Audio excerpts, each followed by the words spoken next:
Well, I'm sure the statements came from their aides and not themselves personally. I mean, Biden apparently is too busy with his beachfront vacations last week and this week. So, it's asking too much of him to admit his faults and that his policy and his decision making caused all of this, and then obviously everything that's happened since. As a family, a Gold Star family who's lost a son, we know we can't bring them back. But for us, we have hundreds of thousands of military out there in harm's way right now, and we don't want to see another family ever go through this again. And that starts at the top. The leadership has got to be there to make the right decisions and not screw things up like Biden and Harris did.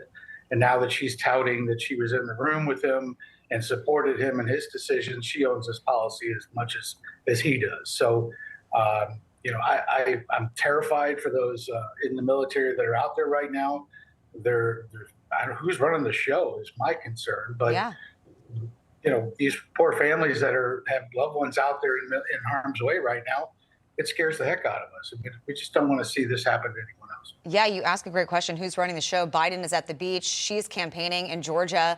And as you know, she formally accepted the Democratic nomination at the conclusion of the DNC last week. She gave a 40-minute speech and touted her foreign policy records and her support of veterans. Take a look. As Commander-in-Chief, I will ensure America always has the strongest, most lethal fighting force in the world.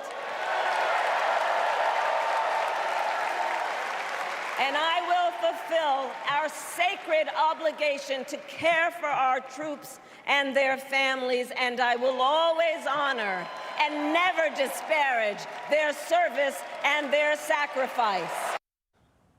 I'm sure that was tough to listen to. And as you mentioned, back in 2021, she also touted that she was the last person in the room when discussing the Afghan withdrawal. What did you think when you heard that speech on Thursday? It's nothing but lies. This woman has no credible experience running anything like this. She'll say just about anything to get herself elected. That's obvious. I mean, what's she going to do? Start caring now? She's had 3.5 years to reach out to me. My phone is always on. Never once. I've never gotten a phone call. Never got an email. It's despicable. She'll say whatever needs to be said in order to sound good on television. And I'm living proof, along with 12 other families, that she's full of crap. If you could talk to her or President Biden today, if you could ask them anything, what would you ask them? I'd ask them if they would have done things different if their kids were on the line. Because I guarantee you, they would not have done what they did. So that tells me that they look at our military as disposable. They had so much credible information not to proceed with what they did. And everything, I've said this so many times, everything started with background. And that was 100% Biden and Harris making that call. And that's the domino that started to fall, and the rest is history. I'm at a loss for words at how underqualified this current administration is to handle major issues like this. And yet the previous administration under Donald Trump, I know, has reached out to you multiple times, has offered multiple condolences. President Trump spending his morning at Arlington National Cemetery to honor your son, and those 13 were killed. What do you make of that?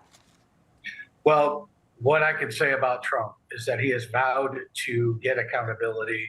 And I believe that on day one, or that very shortly after he's reelected as president, he will demand resignation letters, which should have happened a long time ago.